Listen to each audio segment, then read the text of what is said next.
4 Tiang Balai Adat, Kisah Pemimpin Seri Pesisir. Di kampung Seri Pesisir, adat beraja di hati, sako beraja di lembaga. Balai adat di tengah kampung itu sudah uzur, perlu diperbaiki sebelum musim kenduri tiba. Semua pandang kepada Jauhari dan Bestari, pemimpin muda pilihan kampung. Pak Long penghulu menyerahkan beg duit sumbangan, wang ini amanah. Gunakanlah dengan syidik, Jauhari.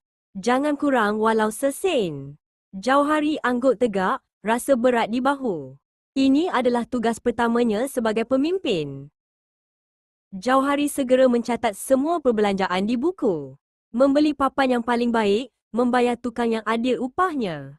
Setiap wang keluar masuk, mesti ditulis.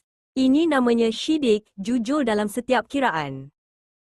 Bestari pula diamanahkan mengatur jadual kerja.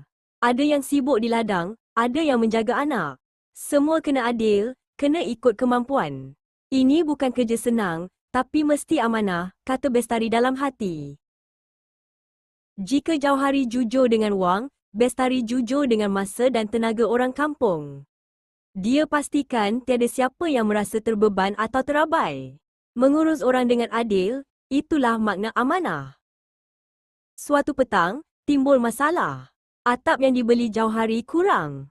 Wang sudah habis. Jauhari gelisah. Bagaimana ni, Bestari? Atapnya tak cukup, kita terpaksa hentikan kerja. Bestari diam sejenak. Berfikir dengan Fathana, mencari jalan keluar yang bijak. Kita tidak perlu beli baru. Mari kita guna atap lama yang masih elok di bahagian dapur lama itu. Ia boleh diolah, Jauhari.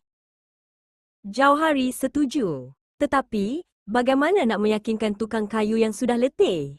Ini perlukan sifat tabligh, kebolehan menyampaikan maksud dengan terang, penuh semangat dan meyakinkan. Jauhari mengumpulkan semua tukang. Dia bercerita dengan lantang, kita sudah penat, tapi kerja kita bukan saja bina balai, tapi bina semangat kampung. Kita boleh selesaikan ini, guna semula atap lama. Semua bersorak. Balai adat siap sebelum kenduri. Cantik dan kukuh. Jauhari dan Bestari tersenyum bangga. Mereka tahu, pemimpin Melayu sejati bukan hanya berbaju cantik, tapi berpegang teguh kepada syidik, amanah, Fathana dan tabligh.